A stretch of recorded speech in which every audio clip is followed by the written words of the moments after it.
Welcome to Bharat exams academy Madurai. நம்ம இன்றைக்கி என்ன பார்க்க போகிறோன்னா, கோஆப்ரேட்டிவ் எக்ஸாம்ஸ்க்குரிய ஸ்டடி மெட்டீரியலில் இருக்கக்கூடிய ஒரு கண்டென்ட் வந்து பார்க்க போகிறோம். நம்ம வந்து பார்க்க போகிற கண்டென்ட் இப்போ என்னென்னா, கோஆப்ரேட்டிவ் செமஸ்டர் புக்ஸில் இருக்கக்கூடிய கண்டென்ட் வந்து பார்க்க போகிறோம். இது ஏன் பார்க்கணும், இதில் என்ன இம்பார்ட்டண்ட் அப்படின்னு கேட்டிங்கன்னா, நம்ம இப்போ கோஆப்ரேட்டிவ் எக்ஸாம்ஸில் வந்து 100 கொஸ்டின் கேட்குறாங்க அப்படின்னா 40 கொஸ்டின்ஸ் வந்து கோஆப்ரேட்டிவ் புக்ஸ்லேருந்து கேட்பாங்க.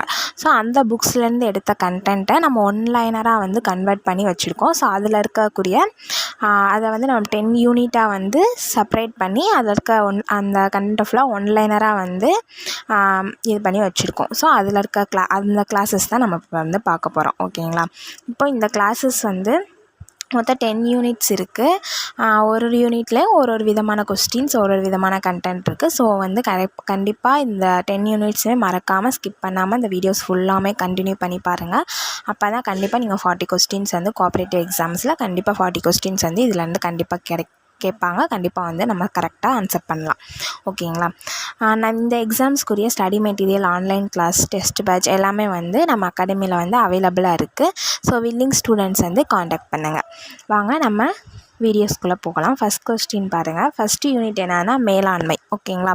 மேலாண்மை அப்படின்றது என்ன அப்படின்னு பார்த்தீங்கன்னா, மேலாண்மை அப்படின்றது இது வந்து தொழிலாளர்கள் சம்மந்தமானது. இப்போ தொழிலாளர்கள்னால் இருக்கிறப்போ அவங்கள நிர்வகிப்பாங்கள்ல, மேலாண்மை பண்ணுறதுக்குன்னு ஒருத்தவங்க இருப்பாங்க. ஸோ அதை தான் மேலாண்மை. நம்மளுக்கு கீழே வேலை பார்க்குறவங்கள நம்ம வந்து கவனிக்கிறது, வழி நடத்துதல் அப்படின்னு சொல்லலாம். ஓகேங்களா? அது சம்மந்தமான கொஸ்டின்ஸ் தான் இப்போ பார்க்க போகிறோம். அந்த யூனிட் தான் பார்க்க போகிறோம். ஃபஸ்ட்டு லைன் பாருங்கள். ஒரு புது குறிக்கோளை நிறைவேற்றுவதற்கு மக்கள் ஒருங்கிணைந்து செயல்படுவதையே அமைப்பு என்கிறோம். புதுசாக வந்து ஒரு அமைப்பு உருவாகுது அப்படின்னா ஏன் உருவாகணும், ஒரு குறிக்கோள் வச்சு இதை செயல்படுத்தணும், இதை வந்து நடைமுறைப்படுத்தணும், நல்லாயிருக்கும் அப்படின்னு சொல்லி மக்கள் வந்து ஒருங்கிணைந்து அமைக்கக்கூடிய அமைப்பை தான் அதான் அமைப்புன்னு சொல்கிறோம். ஓகேங்களா? ஒரு புது குறிக்கோளை நிறைவேற்றுவதற்கு மக்கள் ஒருங்கிணைந்து செயல்படுவதையே அமைப்பு என்கிறோம். மக்களினத்தில் ஒரு குறிக்கோளை அடைய ஒருங்கிணைந்து செயல்பட தேவைப்படும் சக்திக்கு மேலாண்மை எனவும், அச்சக்தியை பெற்று இருப்பவரை மேலாளர் அப்படின்னும் கூறுறாங்க. ஓகேங்களா? அதாவது அந்த குறிக்கோளை அடைய வந்து நம்ம ஒருங்கிணைந்து செயல்படுறோம்ல, அப்போ நம்ம ஒருங்கிணைந்து செயல்படுற நம்மளை வழி நடத்துகிற அந்த பண்பை தான் மேலாண்மைன்னு சொல்கிறோம். அந்த வழி நடத்துகிறவங்கள தான் மேலாளர் அப்படின்னு சொல்கிறோம். ஓகேங்களா? இப்போ ஒரு அமைப்பு இருக்குன்னா அந்த அமைப்புக்குரிய குறிக்கோள், அந்த குறிக்கோளை நோக்கி கரெக்டான வழியில் வழிநடத்தி கொண்டு போகிற அந்த பண்பு தான் மேலாண்மை. அந்த பண்பை கொண்ட அந்த அமைப்பாளர் தான் மேலாளர் அப்படின்னு சொல்கிறாங்க. ஓகேங்களா? நெக்ஸ்ட்டு, எண்ணியாக்கு செய்ய வைக்கும் ஒரு ஏவல் பணியே மேலாண்மை ஆகும். நம்ம எதை வந்து குறிக்கோளாக கொண்டு செயல்பட்டுக்கிட்டு இருக்கோமோ அந்த எண்ணியபடி செயல்படுத்துறதுக்காக நம்மளை வழிநடத்தக்கூடிய அமைப்பு தான் மேலாண்மைன்னு சொல்கிறாங்க. ஓகேங்களா? எண்ணியாக்கு செய்ய வைக்கும் ஒரு ஏவல் பணியே மேலாண்மை. அரசியல், இராணுவம், சமயம், கல்வி, வாணிகம் போன்ற துறைகளில் பலர் இணைந்து குழுக்களாக செயல்படும் போது ஒருங்கிணைப்பு மிகவும் இன்றியமையாதது. ஸோ அந்த எல்லா அமைப்பையும் பாருங்கள். ஒரு அரசியலாகட்டும், இல்லை ஒரு ஆர்மி சிஸ்டம் ஆகட்டும், இல்லை சமயம், கோவில் நடைபெற பூஜைகள் ஆகட்டும், இல்லை நம்ம கல்வி ஆகட்டும், இல்லை ஒரு தொழில், வாணிகம் ஆகட்டும், இதில் இருக்க எல்லா துறைகள்லையுமே நிறையா பேர் சேர்ந்தால் தான் அந்த ஒரு துறை. அரசியல்ன்றது ஒரு நபரை சார்ந்தது கிடையாது. இதில் இருக்க ஒவ்வொரு துறையுமே ஒரு நபரை சார்ந்தது கிடையாது, ஒரு அமைப்பை சார்ந்தது. ஸோ அந்த அமைப்பு செயல்படுறதுக்கு முக்கியமாக தேவை ஒருங்கிணைப்பு. ஸோ ஒரு அமைப்பு வந்து கரெக்டாக செயல்படணும்னா அவங்க அந்த அமைப்பில் இருக்க எல்லாருமே ஒருங்கிணைந்து செயல்படணும். ஒருங்கிணைப்பு வந்து மிகவும் இன்றியமையாதது அப்படின்றத சொல்கிறாங்க. கிரேக்கம், ரோமபுரி பேரரசுகளில் பணியாளர்களிடம் வேலை வாங்குவதற்கு மேலாளர்கள் இருந்தன என வரலாறு கூறுகிறது. இப்போ இந்த மேலாளர்கள்ன்றது இப்போ தான் வந்தது அப்படின்னா கிடையாது. அப்போ கிரேக்கம், ரோமபுரி அரசுகள்னா அப்போ அவங்க கீழே வேலை பார்க்குறவங்கள வந்து கரெக்டாக வேலை வாங்குறதுக்குன்னு மேலாளர் இருந்திருக்காங்க அப்படின்னு சொல்லி வரலாறுல நம்ம ஹிஸ்ட்ரியிலே வந்து கண்டென்ட் இருக்குது அப்படின்னு சொல்கிறாங்க. திருவள்ளுவர் தமது திருக்குறளில் நிர்வாக இயலையும் மேலாண்மை இயலையும் அரசியல், அமைச்சியல் என்ற இரு அதிகாரங்களில் போதித்துள்ளார். ஸோ திருவள்ளுவரே என்ன சொல்லியிருக்காரு, திருக்குறளில் நிர்வாகம் பண்ணுறது, மேலாண்மை பண்ணுறது பற்றி அரசியல், அமைச்சியல் அப்படின்ற அதிகாரங்களில் தெளிவாக சொல்லியிருக்காங்க. அப்போ அது ரொம்ப முக்கியம் அப்படின்றத சொல்கிறாங்க. ஓகேங்களா? 16ஆம் நூற்றாண்டில் தோன்றிய இயந்திர புரட்சியின் காரணமாக மிகப்பெரிய தொழில் நிறுவனங்கள் உருவாயின. ஃபஸ்ட்டு தொழில் நிறுவனங்கள்னால் எப்போ ஸ்டார்ட் ஆச்சுன்னா 16ஆம் நூற்றாண்டு. அப்போது தோன்றிய இயந்திரங்கள்லாம் அப்போ தான் இயந்திர புரட்சின்றப்போ இயந்திரங்கள்லாம் வடிவமைக்க தொடங்கிய காலகட்டங்களில் தான் தொழில் நிறுவனங்கள் அதிகமாக உருவாச்சுன்னு சொல்கிறாங்க. 20ஆம் நூற்றாண்டின் தொடக்கத்தில் மேலாண்மை பற்றி தனியாக எழுதப்பட்டது. ஸோ 16ஆம் நூற்றாண்டில் இயந்திரங்கள் தோன்றுது, தொழில் நிறுவனங்கள்லாம் உருவாகுது. ஸோ அப்போ 20ஆம் நூற்றாண்டில் மேலாண்மை அப்படின்னு சொல்லி தனியாகவே எழுதுகிறாங்க. அப்போ மேலாண்மைன்றது ரொம்ப இம்பார்ட்டன்றது மக்களுக்கு தெரிய வந்திருக்கு. ஓகேங்களா. அப்போ மேலாண்மை அப்படின்றத பற்றி தனியாக எந்த நூற்றாண்டில் எழுதுனாங்கன்னா 20th century. ஓகேங்களா. முதலில் மேலாண்மை கொள்கைகளை வகுத்து உலகுக்கு அறிமுகப்படுத்தியவர் ஜே ஹென்றி ஃபாயல் ஆவார். இந்த மேலாண்மை பற்றிய கொள்கைகள், ஒரு மேலாண்மை எப்படி இருக்கணும் அப்படின்றத பற்றி ஃபஸ்ட்டு கொள்கை வகுத்து வெளியிட்டவர் ஜே ஹென்றி ஃபாயல் அப்படின்றவர். பிரான்ஸ் நாட்டில் சுரங்க தொழிற்சாலையில் ஜே ஹென்றி ஃபாயல் பொறியாளராக பணிபுரிந்து வந்தார். ஓகே. அப்போ இவர் ஒரு இன்ஜினியராக ஒரு சுரங்க தொழிற்சாலையில் பிரான்ஸ் நாட்டில் ஒர்க் பண்ண ஒரு அறிஞர் தான் ஜே ஹென்றி ஃபாயல் அவர்கள். ஓகேங்களா. பிரான்ஸ் நாட்டில் தோன்றிய ஜே ஹென்றி ஃபாயல் என்பவர் மேலாண்மையின் தந்தை என அழைக்கப்படுகிறார். இப்போ மேலாண்மை பற்றிய கொள்கைகளை முதலில் வகுத்தவர் ஜே ஹென்றி ஃபாயல். அவரை தான் நம்ம என்ன சொல்கிறோன்னா மேலாண்மையின் தந்தைன்னு சொல்கிறோம். அவர் எந்த நாட்டை சார்ந்தவர், அவர் என்ன ஒர்க் பண்ணார், ஸோ எல்லாமே இம்பார்ட்டன்ட் கண்டென்ட் தான். ஓகேங்களா. பிரான்ஸ் நாட்டை சார்ந்தவர் இன்ஜினியராக ஒர்க் பண்ணியிருக்காரு. ஓகேங்களா. அடுத்து மேலாண்மையின் தந்தை என்று அழைக்கப்படுபவர் ஜே ஹென்றி ஃபாயல் அவர்கள். அமெரிக்காவைச் சேர்ந்த FW டெய்லர் ஒரு எஃகு தொழிற்சாலையில் தலைமை பொறியாளராக பணியாற்றினார். ஓகேங்களா. அதே மாதிரி பிரான்ஸ் நாட்டை ஹென்றி ஃபாயல்ன்றவர் பிரான்ஸ் நாடு. அதே மாதிரி அமெரிக்காவைச் சேர்ந்த FW டெய்லர் அப்படின்றவர் ஒரு எஃகு தொழிற்சாலையில் தலைமை பொறியாளராக சீஃப் இன்ஜினியராக ஒர்க் பண்ணியிருக்காங்க. ஓகேங்களா. யார்? FW டெய்லர்ன்றவர். முதலில் தொழிலாளர்களை ஒருங்கிணைத்து முறையாக வேலை செய்ய அறிவியல் வழிமுறைகளை வகுத்து கொடுத்தவர் FW டெய்லர் ஆவார். அப்போ ஃபஸ்ட்டு மேலாண்மை கொள்கையை வகுத்தவர் ஹென்றி ஃபாயல் அவர்கள். அதே மாதிரி தொழிலாளர்களை ஒருங்கிணைத்து முறையாக வேலை செய்யக்கூடிய அரசியல் வழிமுறைகள், ஓகேங்களா, அறிவியல் வழிமுறைகள், ஒரு சயின்டிஃபிக்கான ஒரு மெத்தடு, ஓகேங்களா, சயின்டிஃபிக்கான மெத்தடை கொண்டு வந்தவர் யாருன்னா FW டெய்லர் அவர்கள். சும்மா சாதாரணமாக மேலோட்டமாக சொன்னவர் ஹென்றி ஃபாயல். அதை ஸ்டெப் பை ஸ்டெப்பாக ஒரு வழிமுறையாக சொன்னவர் யார் அப்படின்னா FW டெய்லர் அவர்கள். அமெரிக்காவை சேர்ந்த FW டெய்லர் அறிவியல் மேலாண்மை கொள்கைகள் அப்படின்ற புத்தகத்தை வெளியிட்டிருக்கார். அப்போ மேலாண்மைகளில் சயின்டிஃபிக்காக கொண்டு வந்தவர் தான் இந்த FW டெய்லர். அப்போ அவர் என்ன புத்தகம் வெளியிட்டிருக்கார் அப்படின்னா அறிவியல் மேலாண்மை கொள்கைகள் அப்படின்னு சொல்லி புத்தகத்தையும் வெளியிட்டிருக்காரு. அறிவியல் மேலாண்மையின் தந்தை அப்படின்று அழைக்கப்படுபவரும் அமெரிக்காவை சேர்ந்த FW டெய்லர். இவர் தான் அறிவியல் கொள்கைகளை அறிமுகப்படுத்தினார். ஸோ இவர் என்ன சொல்கிறாங்கன்னா அறிவியல் மேலாண்மையுடைய தந்தை அப்படின்னு சொல்கிறாங்க. மேலாண்மை உத்திகளின் தந்தை என அழைக்கப்படுபவர் பீட்டர் ட்ரக்கர் என்பவர் ஆவார். ஓகேங்களா. மேலாண்மையின் உத்திகள், மேலாண்மையில் எந்த மாதிரி நம்ம உத்திகள் யூஸ் பண்ண ஸ்ட்ராட்டஜின்னு சொல்லுவோம்ல, எந்த மாதிரி ஸ்ட்ராட்டஜி யூஸ் பண்ணால் அது கரெக்டாக இருக்கும், அந்த மெத்தடை கொண்டு வந்தவர் யார் அப்படின்னா பீட்டர் ட்ரக்கர். ஓகேங்களா. மேலாண்மையின் உத்திகளை கொண்டு வந்த அவர் தான் நம்ம மேலாண்மை உத்திகளின் தந்தை அப்படின்னு சொல்கிறோம். இப்போ 3 பேர் பார்த்துருக்கோம். ஃபஸ்ட்டு மேலாண்மையின் தந்தை ஹென்றி ஃபாயல் அவர்கள். அதே மாதிரி அறிவியல் மேலாண்மையோட தந்தை அப்படின்னு சொல்லி அழைக்கப்படுவர் FW டெய்லர் அவர்கள். அதே மாதிரி மேலாண்மை உத்திகளின் தந்தை என்று அழைக்கப்படுபவர் பீட்டர் ட்ரக்கர் அவர்கள். ஓகேங்களா. 3 பேருமே கண்டிப்பாக ஞாபகம் வச்சுக்கோங்க.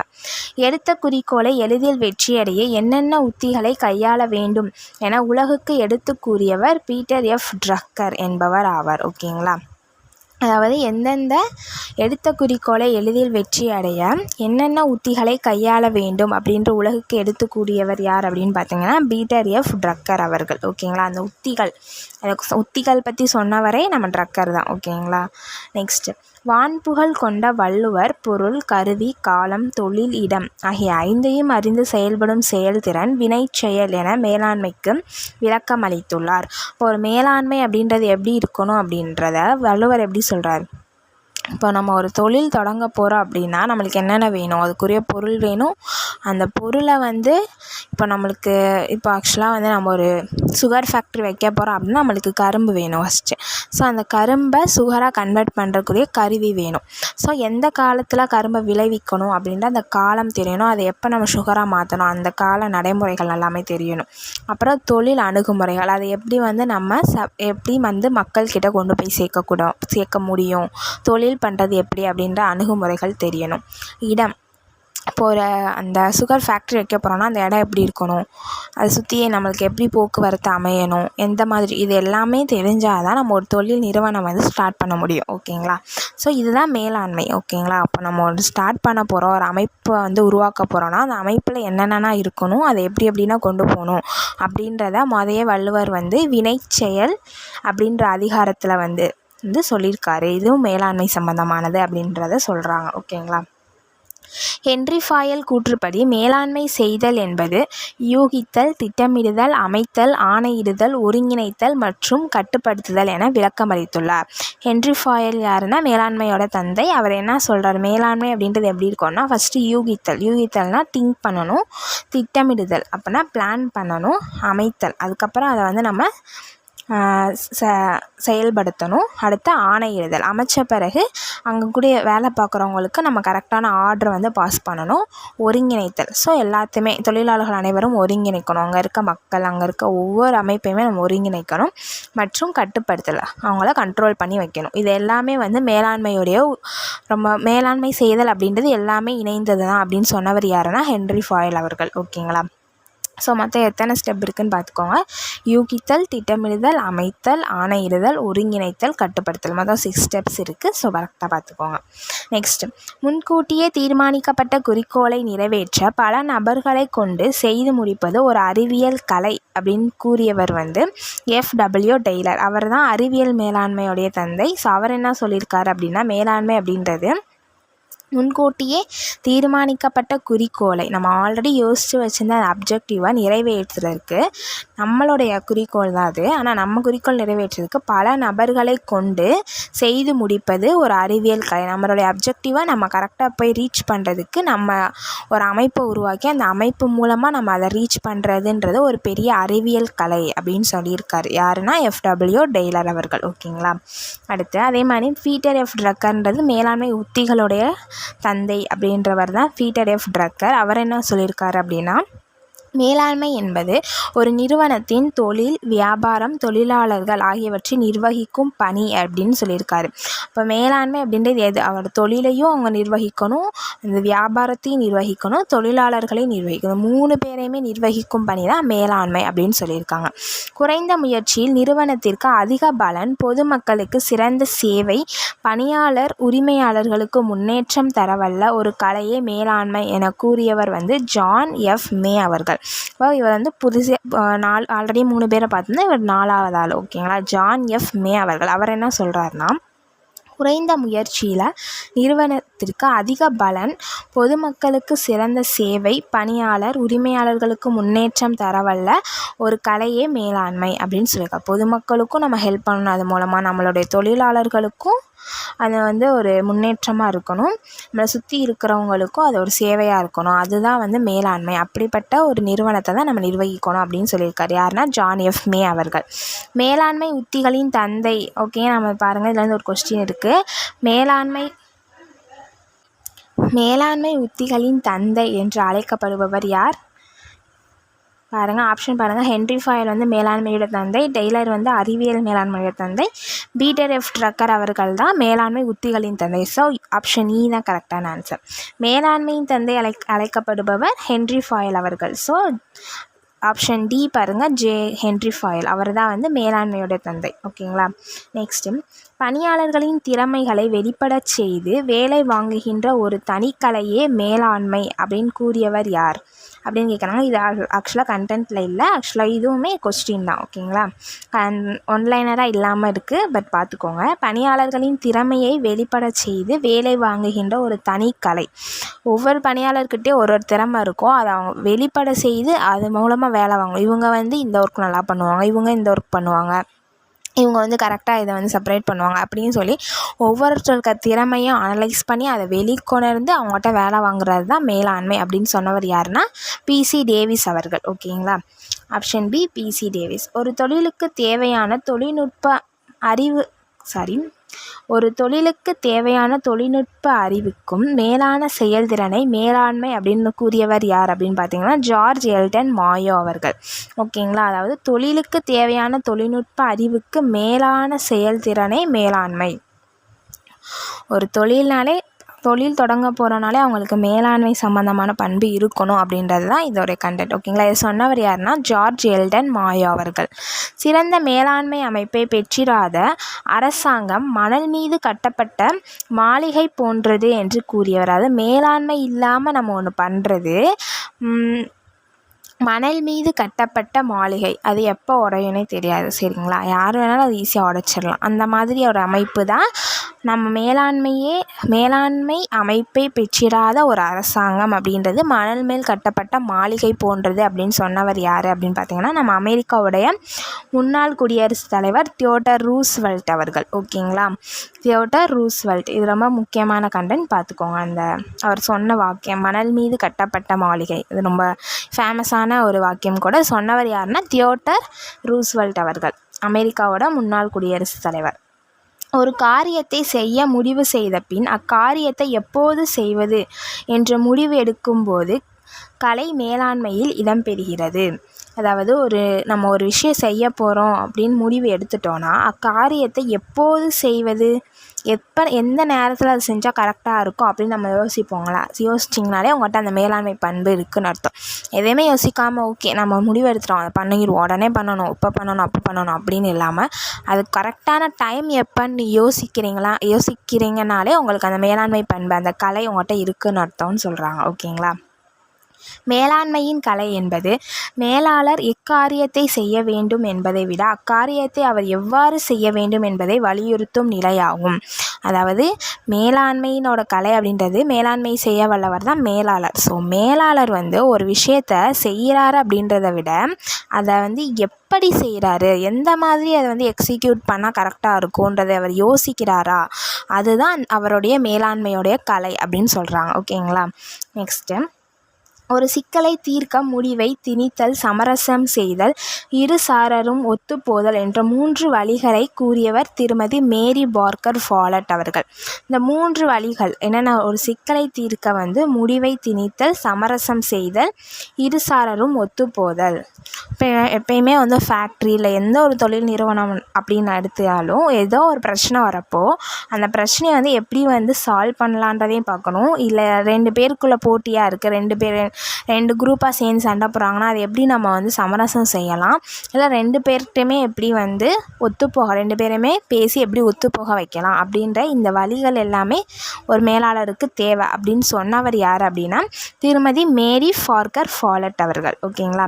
அறிவியல் மேலாண்மையின் தந்தை என அழைக்கப்படுவர் நம்மளுக்கு தெரியும், நான் ஆல்ரெடி முன்னாடி சொல்லிட்டோம். FW டெய்லர் அவர்கள் அமெரிக்காவை சேர்ந்தவர்.